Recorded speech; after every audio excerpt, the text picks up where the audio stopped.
Everybody say, praise the Lord. Ano pala yung Calvary na inawit nila ngayon? Calvary covers it all. Ano palang nangyari? Kung ating tutuusin, ayon sa kanyang banal na salita, it is not the place that paid the price, but it is the one who died at that place. And wala nang iba, si Jesus Christ. Siya yung nagbayad lahat ng ating redemption para hindi tayo maimpirno.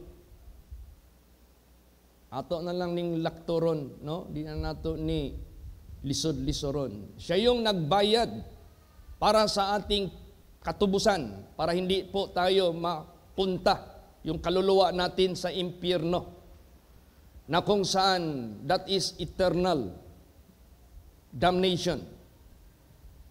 Siya yung nagbayad. So it is not the place who paid the price, but it is He who died at that place. Basahin natin yung Calvary na yan. Luke 23 verse 33. Praise the Lord. And when they were come to the place which is called Calvary, there they crucified him and the malefactors, one on the right hand and on the other on the left. Yan. So yung lugar na yan na tinawag na Calvary, doon dinala si Jesus kasama ang dalawang mga criminals o magnanakaw. Doon sila ipinako. Now sometimes that place tinawag din na Golgotha. Golgotha. Bakit? Kasi yung lugar na yan, isang bundok. Kung tingnan mo sa malayo, para siyang bald head or skull. Kaya Golgotha, meaning to say place of skull. But the name of the place is Calvary. Doon, ginawa ng ating Panginoong Hesukristo ang ipinangako niya sa Old Testament. Actually, bago nangyari yan, nakasulat na yan sa Old Testament. It was already prophesied at natupad ang kanyang ipinangako. Ano ang kanyang ipinangako sa kanyang kamatayan? At ano ang reason bakit niya ginawa ito?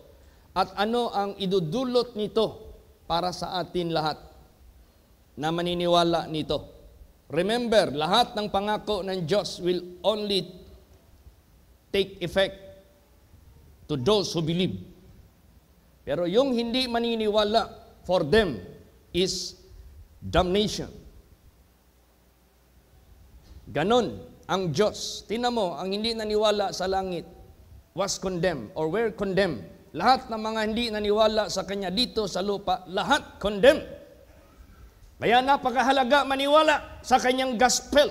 Praise the Lord! And not only believing, but doing. Gawin natin. Anong pinaniwalaan natin sa salita ng Diyos? Because faith without works is useless or dead. Kaya pag sinabing you are a believer of the gospel of God, you must be a doer of the word.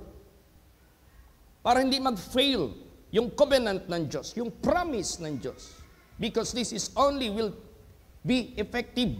Epektibo lang ni sa mutuo ug mutuman sa iyang gospel. Kaya napaka-importante. Prophesied na yan nung una pang panahon. What is the reason why He must die for us? For what reason? Basahin natin. Isaiah 53, 5 and 6. Praise the Lord. But He was wounded for our transgressions. He was bruised for our iniquities. The chastisement of our peace was upon Him, and with His stripes we are healed. All we like sheep have gone astray. We have turned everyone to his own way, and the Lord hath laid on Him the iniquity of us all. Yan. Ginawa niya ito not for Himself, para maging famous siya, para maging sikat siya, para maging kilala siya, para maging hero siya.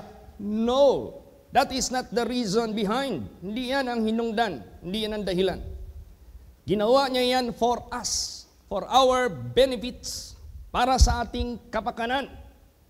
Kaya napakabuti ng Diyos sa bawat isa sa atin. At huwag nating sayangan ang kanyang pag-ibig sa bawat isa sa atin by not believing, by not doing His gospel or His word. Huwag nating sayangan yan. Eternal ang pinag-uusapan dito, hindi temporary. At yung blessing ng Diyos sa buhay mo, ma-enjoy mo dito sa sanglibutang ito. That is the promise of God. You will never be cursed, neither plagues come nigh unto you, nor to your dwelling. Hindi kahahabuli ng mga tunglo na nangyari sa sanglibutang ito. Tingnan mo ang buhay ng mundo. Ang dami kayang hinahabol ng curse. Dami mo kayang marinig ng mga salita ng mga tao, ng mga panghupaw. Lahat ng mga pangyayari sa kanilang buhay, hindi nila ma-describe. Kaya maraming anxiety, maraming depressed na mga tao, maraming nagko-commit ng suicide. Hindi nila maintindihan ang buhay nila because hindi sila naniwala sa kabutihan ng Diyos at sa pag-ibig ng Diyos. Kaya therefore sa buhay natin, huwag natin itong sayangan, huwag natin itong pakawalan. Huwag. So the reason why He was crucified, He was wounded for your transgressions. He was bruised for your iniquities. He was chastised for our peace. And with His stripes, we are healed. All we like sheep have gone astray. Para tayong mga tupa na nawala ng landas. Tayo na ibalik sa kanyang sariling daan. Ang Panginoon ay kanyang pinasan ang lahat ng ating kasamaan, kasalanan. Lahat ng mga tao, pinasan niya ito. Imagine that. This is good news. Na ginawa niya ito for all generations. No expiration at all. This has been done so long already and still until now, His precious blood is so fresh to clean anyone. Praise the Lord. Ganon ang kapangyarihan ng ating Panginoong Diyos. Para ma-heal tayo sa ating sicknesses that will go to sure death sa impyerno, alam mo yung sakit na ibig sabihin nito, it is not physical sickness. It is the spiritual sickness that will suffer, that will make you to suffer with eternal pain, agony. Lahat-lahat na mga poverty na makikita natin na dinidescribe sa impyerno. Yan ang sickness to death na hinil, na pinagaling ng Diyos para hindi na tayo maimpyerno, hindi na tayo mamatay sa second death, but we shall have everlasting life, everlasting riches, everlasting glory, everlasting peace, everlasting joy. No more death, no more sickness. Ganon ang gusto ng Diyos. Kaya niya yan ginawa. At tayo'y parang tupa na naligaw ng landas papunta doon sa kapahamakan, ibinalik tayo sa kanyang sariling daan na maghatid sa atin sa kanyang kaluwalhatian. Alam mo yung kamatayan ni Lord Jesus, meron itong implication sa Old Testament sa panahon ni Moses. Basahin natin. John 3:14. Praise the Lord. And as Moses lifted up the serpent in the wilderness, even so must the Son of Man be lifted up. Yan. Anong dahilan?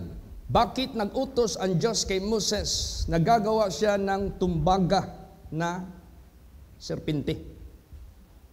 Tumbaga, brazen serpent. At kailangan niya itong ilagay sa poste. At kailangan itong itaas.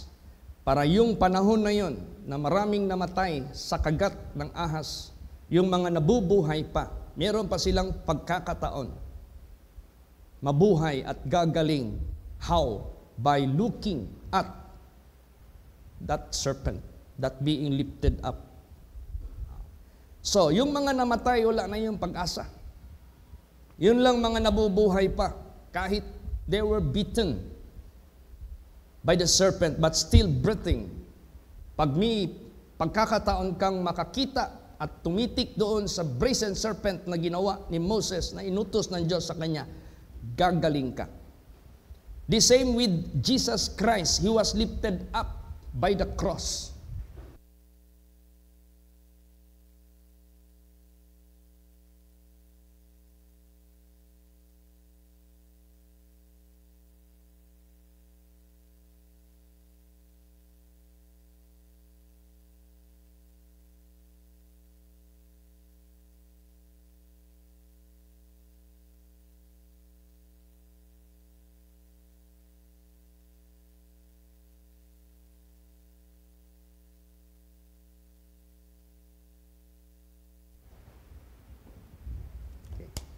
Lahat ng mga tao na titingin sa Kanya, hindi kay titingin by glance, hindi titingin by looking with your two eyeballs, but by believing Him.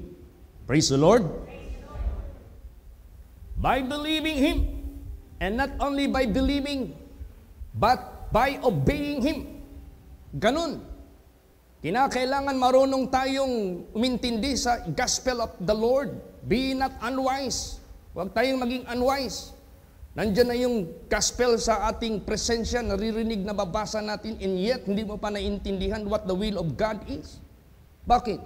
Sino ang tao na hindi nakakaintindi sa will of God? Igo lang sila mutuo pero way buhat. Wa sila kasabot. Hindi nila naiintindihan what the will of God.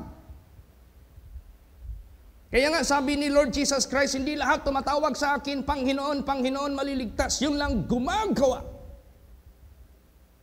sa kalooban ng Diyos na nasa langit. It was the will of God in heaven that He must clothe and transform to a human that He might die as human being. For a cause. Ito na ang ginawa niya sa atin sa Calvary. Praise the Lord. Kaya hindi niya gagawin yan, He shall not die at all. In order to die for our redemption, He must transform Himself to a lowest level of human being as a servant. Ganon, naghumble siya. Kaya yung implikasyon sa Old Testament sa panahon ni Moses, yung kamatayan ni Lord Jesus Christ, they have the parallel meaning na sino man tititik sa Kanya, maniwala sa Kanya, susunod sa Kanya, kahit makasalanan ka, nakagat ka ng ahas, nandiyan na yung venom sa katawan mo, sa kaluluwa mo, but God can still heal it by believing Him and keeping His will. Praise the Lord. Kaya huwag tayong maging mangmang. Believing the Word of God, believing Jesus without doing His will, that is foolishness in the eyes of God. That is not acceptable. Kaya nag-warning na si Lord Jesus Christ. Hindi lahat tumatawag sa Kanya, Panginoon, Panginoon, maliligtas. Because maraming mga taong tumatawag sa Kanya, Panginoon, Panginoon, pero hindi naman gumagawa sa kalooban ng Diyos. What is the will of God? Huwag ka nang babalik sa kasalanan mo. Huwag ka nang babalik, gagawa ng kalikuan, ng karumihan sa mata ng ating Panginoong Diyos, which is against His righteousness and His holiness, na nire-reveal dito sa Kanyang gospel. Ganun. Kaya, natupad yung prophecy sa Isaiah. Nangyari yung meaning sa ginawa ng Diyos sa panahon ni Moses. At mismo sa hindi pa nangyari na namatay si Jesus sa cross sa Kalbaryo, sinalita na ito ni Jesus. Sinabi na ito ni Lord Jesus. Gisulti na ni Jesus Christ what kind of death He should die. Daano naghisgot si Jesus nga unsang klaseng kamatayon nga iyang pakamatyan. Basahin natin. John 18:32. Praise the Lord. That the saying of Jesus might be fulfilled, which He spake, signifying that what death He should die. Yes. Tingnan mo, ayaw ni Lord Jesus Christ yung kamatayan niya, hindi natin maintindihan. Gusto ni Lord Jesus Christ, malaman natin, maintindihan natin what death He should die. At yan ay sinabi na niya ng maliwanag. Paano niya sinabi yan? Giyon sa pagsulti, paghisgot ni Jesus Christ nga unsang klaseng kamatayon nga iyang pakamatyan. Basahon nato. Let's read Mark 10:33 and 34. Praise the Lord. Saying, Behold, we go up to Jerusalem, and the Son of Man shall be delivered unto the chief priests and unto the scribes, and they shall condemn him to death, and shall deliver him to the Gentiles. And they shall mock him, and shall scourge him, and shall spit upon him, and shall kill him, and the third day he shall rise again. Yes. Yan ay yung sinalita ni Lord Jesus Christ, what kind of death that He should die. Ano yun? Saying, Behold, we go up to Jerusalem, and the Son of Man shall be delivered unto the chief priests. Totoo yan. He was delivered to the chief priests by Judas Iscariot. And unto the scribes, and they shall condemn him to death. He was condemned to death. Instead, Barnabas, siya. Barabbas? Not Barnabas, it is Barabbas. Si Barabbas dapat ang makondemn and he must be released. But, reverse, he was condemned to death. Sinabi na yan ni Jesus Christ. Kaya nga, sinabihan ni Lord Jesus si Pilate, you don't have any power over me, except it is being permitted in heaven. Sinabi na niya that he must be condemned to death. Not because Pilate and the voice of the people is more powerful than Jesus, but it is already well planned by God. Pinano na yan ng Diyos. Sinalita na yan sa Isaiah. Sinalita na yan ni Jesus Christ that He must be condemned to death. Tingnan mo. Dito natin malalaman that everything has a purpose. Kaya pasalamat tayo. We are the reason bakit nangyari yan sa Kanya. Kaya kung nakalimot ka sa Calvary, yung inawit nila kanina, yun ang ating alalahanin. Calvary covers it all. And they shall mock him and shall scourge him. Hindi pa nangyari yan, ha? Yes, he was mocked. And he was scourged. Pero sinabi na yan ni Lord Jesus. Nangyari lahat. And shall spit upon him. Yes, they spat to his face. Talagang dinuraan siya. Nangyari lahat. And shall kill him. The killing was not canceled, but was pushed through. Sinabi kasi ni Jesus that papatayin talaga siya. And the third day, he shall rise again.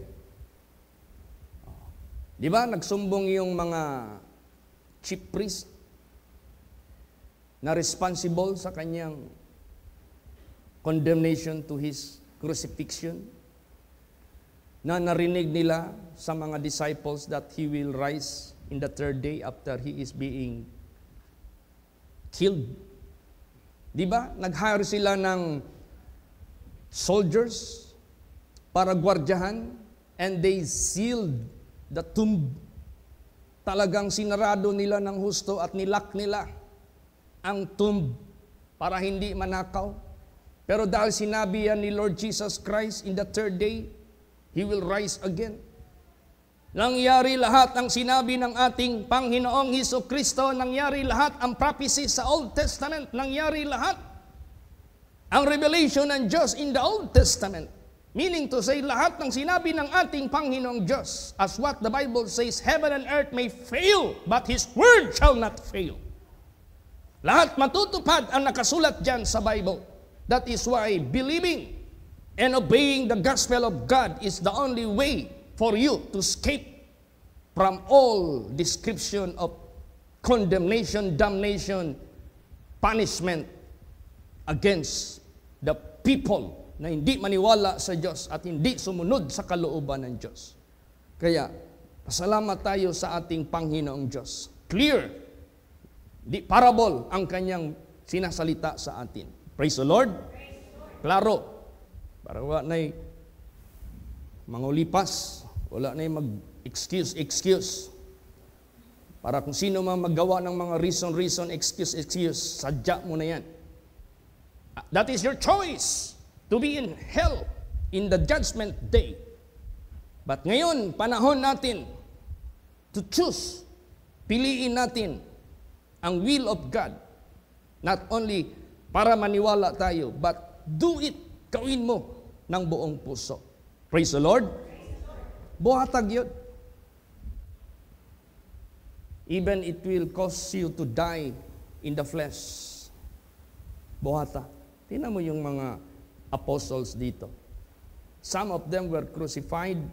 Some of them were killed by a sword. Some of them were stoned to death. Some of them were beheaded.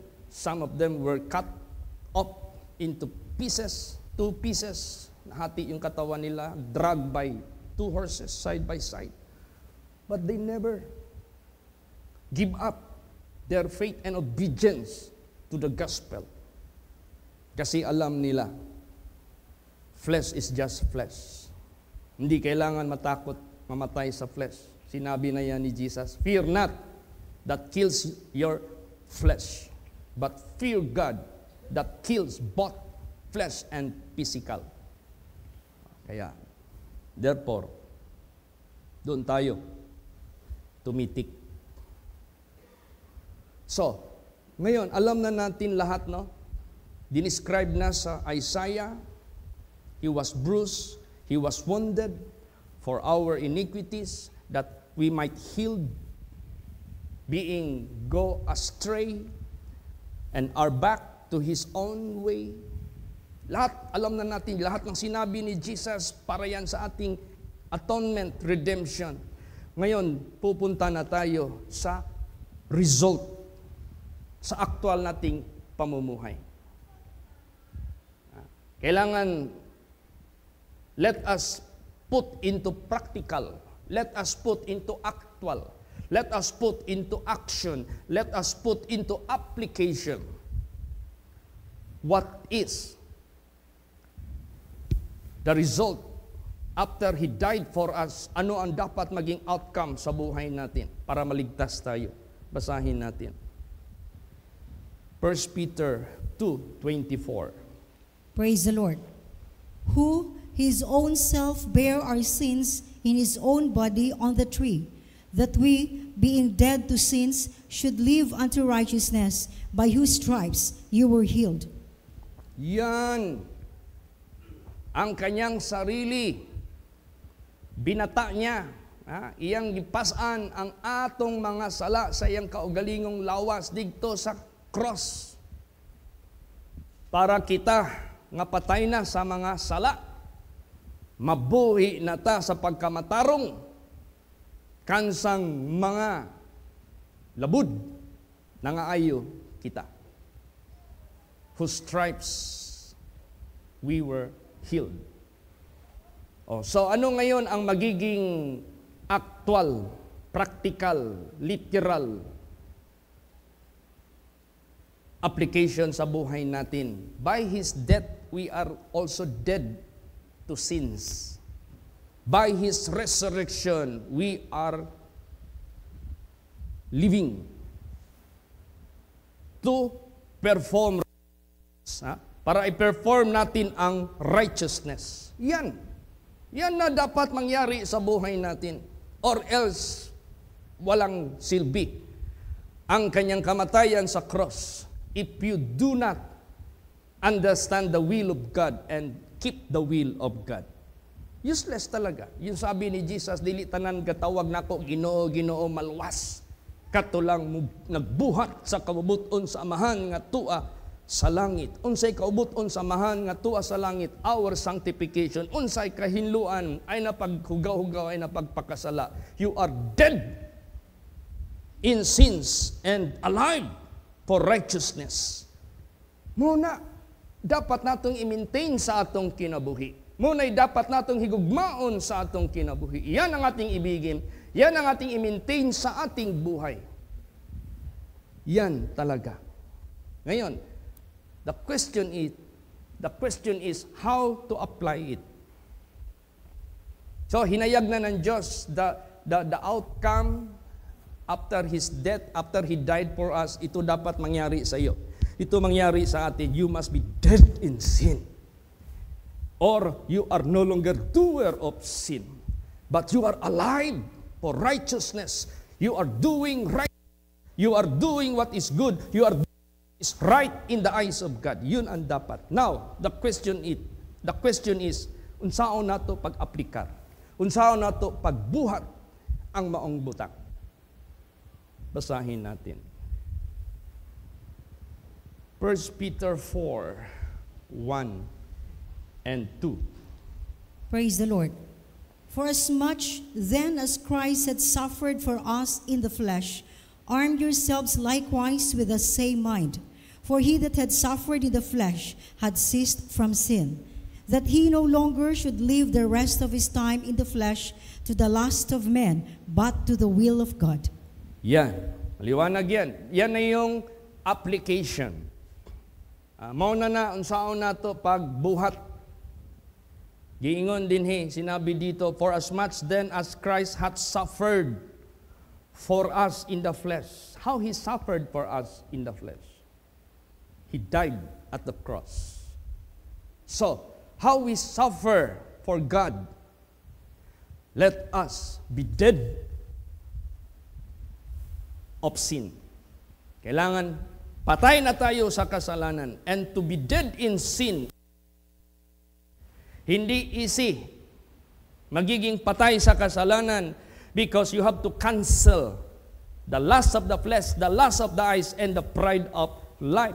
To cancel lust of the flesh, to cancel the pride of life, to cancel the lust of the eyes is not a joke. Why? Because you are preventing something that you would like to do by your flesh. Pinipigilan mo. Hinihintuan mo. Dinidisiplina mo, minomortify mo ang gawa ng iyong laman that will tend to sin na papunta sa kasalanan. At sa paggawa niyan, it's not a joke. It got to be accompanied with much prayers. It must be accompanied with the knowledge of God. It must be accompanied by the fear of God. It must be accompanied by faith to God. Praise the Lord. Kung mahina-hina yung faith mo, hindi mo yan magawa. Kung wala kang takot sa Diyos, hindi mo yan magawa. Kung hindi ka watchful and prayerful, hindi ka makalusot sa tukso. So, paano nagsuffer si Kristo?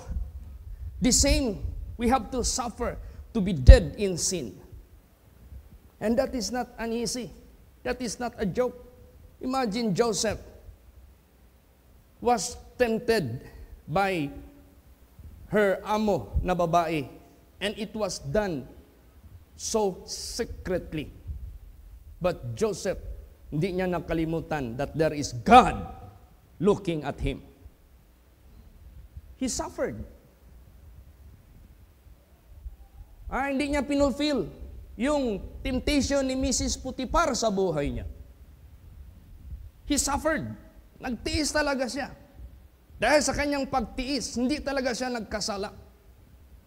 That is how being described by the examples na ng mga anak ng Diyos dito who understood the will of God, na nakaintindi sa kalooban ng Diyos. Na hindi lang lust of the flesh.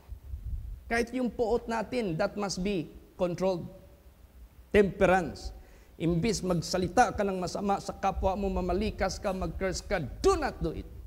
Imbis magbahad ka sa imong mga kaaway, do not do it. To cancel is not an easy. It's not a joke. It needs self-discipline. It needs self-control. Hindi basta-basta yan. Ay kung kulang ka lang knowledge, kulang ka ng pagbigay pansin sa mga ihimplo na ginawa ng Diyos dito, baka maya-maya hindi mo magawa yan. No. So, therefore, let us suffer. Kasi lahat na nagtitiis sa laman, humihinto sa paggawa ng kasalanan. Para hindi na tayo mabubuhay sa naiwan nating panahon o oras, araw, linggo, buwan, taon sa ating laman para sa ating makalaman na masamang pita, kundi sa kalooban na ng Diyos. See? How to do the will of God. You should cancel the will of the flesh. And you must go with the will of God by keeping His commandments, His statutes. Yan ang dapat mangyari sa aplikasyon. Yung application na ba sa buhay natin? Praise the Lord. Kaya kung di natin ma-apply yan sa buhay natin, para kang bumili ng sabon na mabango, hindi ka man naliligo, baho ka pa rin. Para kang nagbili ng sabon na Mr. Clean o Surf. Ano ba yung mga sikat na na panglaba? Surf, Tide, Champion. Bumili ka tapos naglaba ka, hindi mo in-apply, hindi mo ginamit. Baho ka pa rin. Yung pawis ng damit mo, hindi naalis. Ganun din ang Word of God. Pag hindi natin ito in-apply, wala, marumi pa rin tayo sa harapan ng Diyos. Mabaho pa rin tayo sa harapan ng Diyos. And remember, God is holy. Paalisin ka talaga. Sabihin ka talaga ng Diyos, depart from me, you worker of iniquity. I do not know you. Ganun kabanal ang Diyos. Kaya itong chance na time na binigay niya sa atin, na inuutosan tayo ng Diyos, spend the rest of your time to do the will of God, gawin natin yan.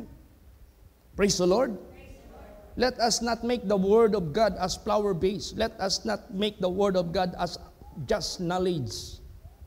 Parang knowledge mo lang, alam mo, you are aware, you know what are those being spoken by the Word of God, but you are not concerned in keeping it, in doing it. But still you are concerned to your own will.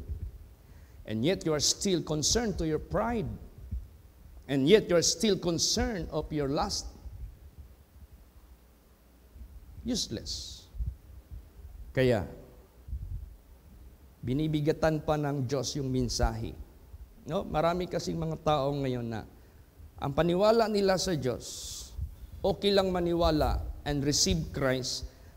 Don't be bothered whether you are disobedient sa kanyang gospel, kasi they claim it's already forgiven and you are always saved and everlasting saved ka na. That's the biggest lie of Satan.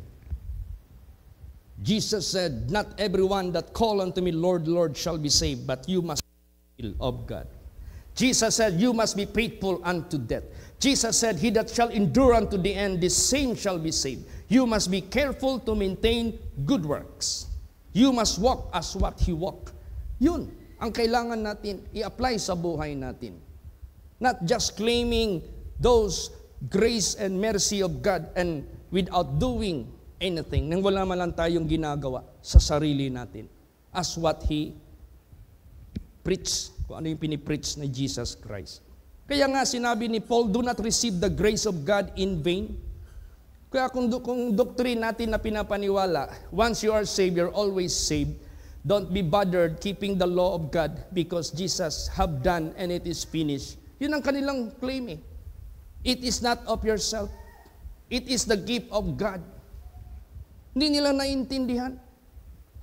Yes, that is not of ourselves. That's true. It is the gift of God. Who is the gift of God? Jesus Christ. Praise the Lord.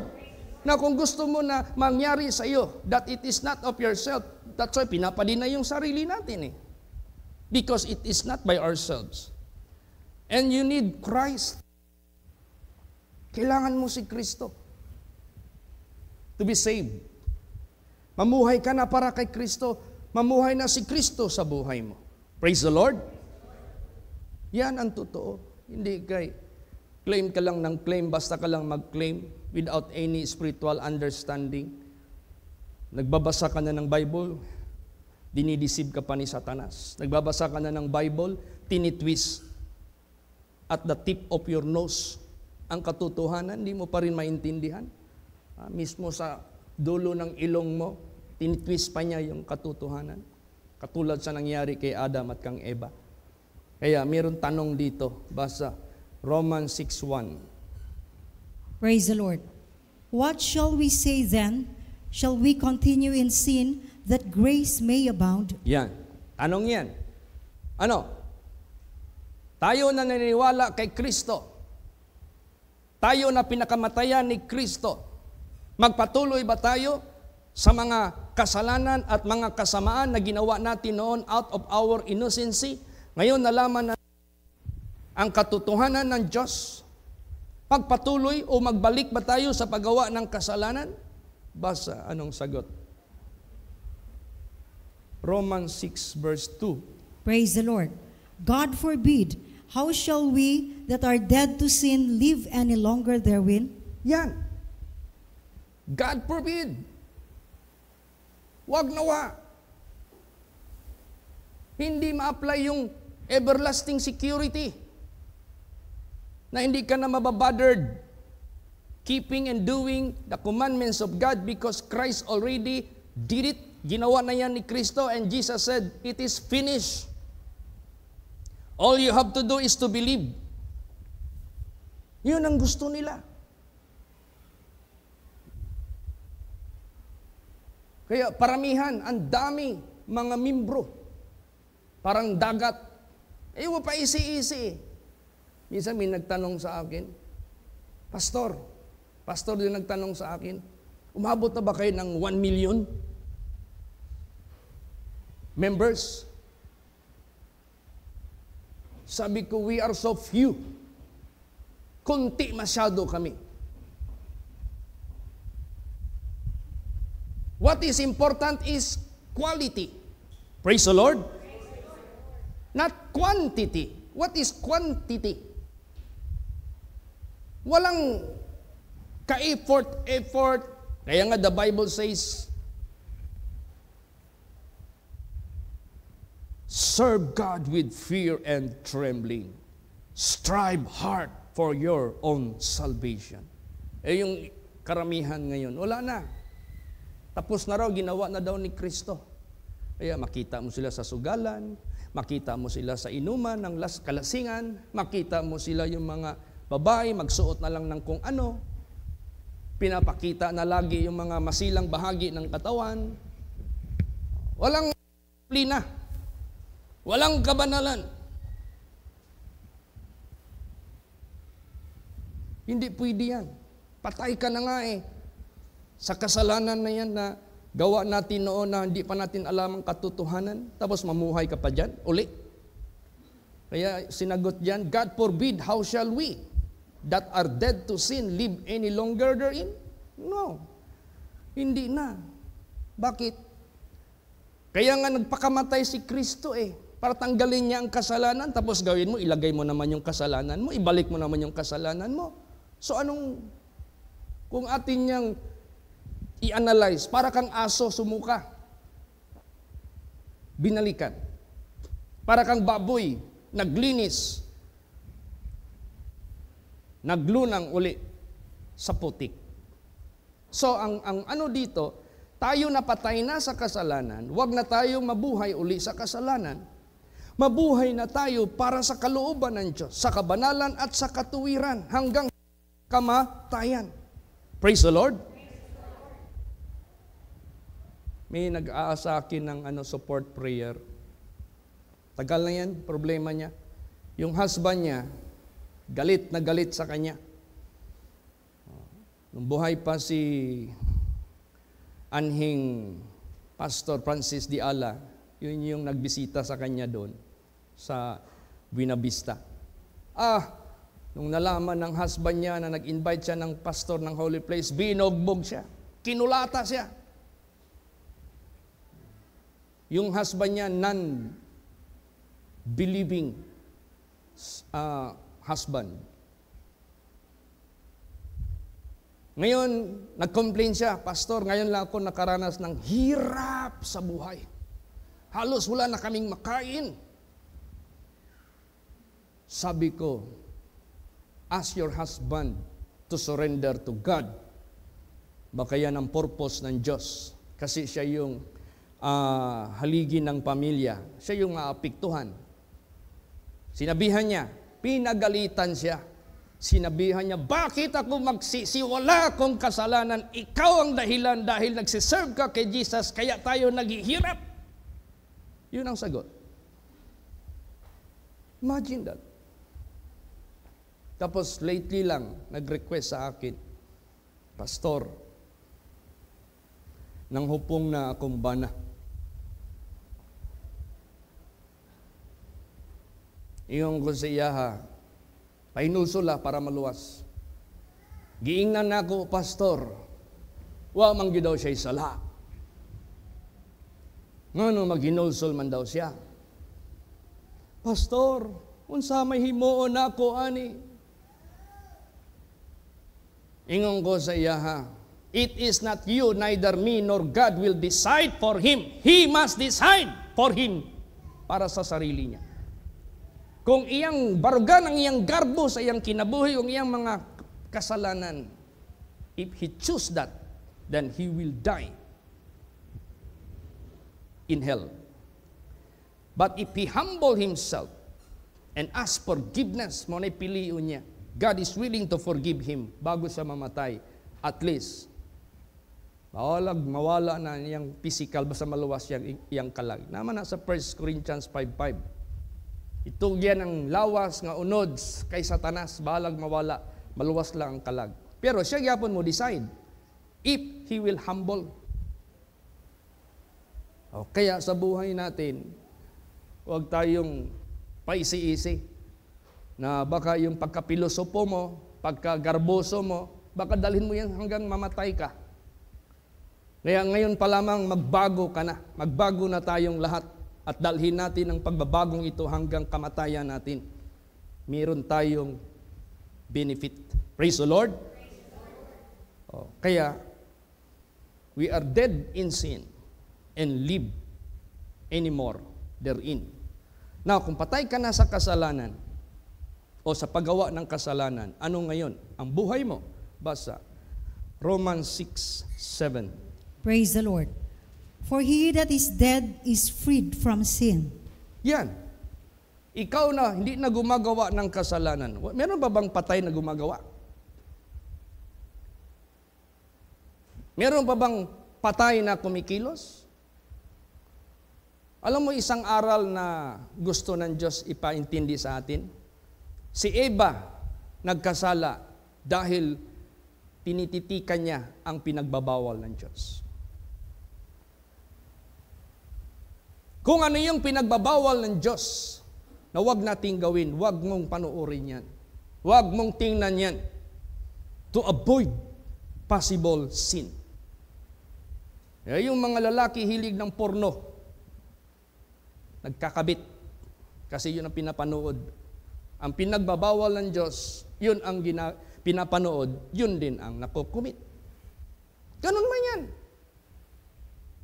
Kaya you have to be blinded from all, lahat ng mga kasalanan para avoid ka sa paggawa ng kasalanan. And let us open our mind and our ears and our eyes to the holiness and to the righteousness of God. Diyan tayo mag-excel. And let us spend the rest of our time to the will of God. Now, paano mo magawa ang will of God? Basahin mo lagi. i-memorize mo, i-recite mo, i-meditate mo. Praise the Lord. Then lahat ng mga iniquities, karumihan, alisin mo na yan sa buhay mo. Remove it. Ganun man yan. Dead na tayo sa kasalanan. Alive tayo. Tapos laya ka na sa paggawa ng kasalanan. You are no longer slave. You are no longer of any iniquity. Last verse, Romans 6:11. Praise the Lord. Likewise reckon ye also yourselves to be dead indeed unto sin, but alive unto God through Jesus Christ our Lord. This is confirmation. What is confirmation? Para nagbili ka ng ticket ng airlines. Let's say your flight Davao to Manila. Magbili ka ng ticket by online. After you have paid the exact amount, they will issue you a ticket that being indicated word confirmed after you have paid. Ganon din sa kaligtasan natin. After we have done the will of God, we shall receive the promise. Praise the Lord. Hindi kay you are still doing it unfinishedly. Hindi mo tinapos kasi halfway lang. Hindi pwede yun. Walang kaligtasan yun. After you have done His will. What is the will of God? We must be dead in sin. And we must alive for righteousness. Yun ang dapat gumagana sa buong pagkatao natin. Praise the Lord. So that the redemption which He made become perfect sa bawat isa sa atin. Likewise, reckon ye also yourselves to be dead indeed unto sin. Confirmed. Are you dead already in sin? Sabihin mo, yes, Pastor. Sabihin ko, indeed? Totoo ba? Confirm ba? Do it. Likewise, reckon ye also yourselves to be dead indeed unto sin, but alive unto God. By who? By whom? By Jesus Christ our Lord. Hindi natin magawa yan without Him. By us, deny yourself. You are not the one can fulfill the law, the spiritual law, the will of God. Deny it. Forget yourself. Hindi ikaw ang bida. Forget yourself.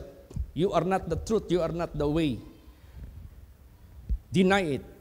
Put Jesus. Si Jesus ang kailangan natin. But alive unto God through Jesus Christ our Lord. Praise the Lord. Yan lang ang way. Wala nang iba. Kaya salamatan natin ang ating Panginoong Diyos. What is that Calvary about? Where Christ died for you, for me, and for all people of the world. Alam na natin lahat bakit niya ginawa yan sa atin. Para hindi tayo maimpirno. Hindi tayo hahabulin ng curse sa sanglibutang ito. Kaya be careful tayo.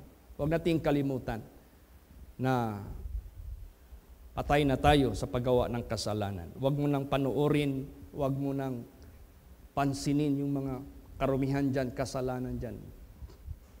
Sabihin mo, get out of my way. Paalisin mo na yan. And looking unto Jesus, the author and the finisher of your faith. 100%, hindi ka na magkakasala. Kasi ang tinitingnan mo, walang kasalanan. And Jesus, and only Jesus, we can live to the will of God. Only through Him, wala nang iba. Praise the Lord. Magsitayo po ang lahat.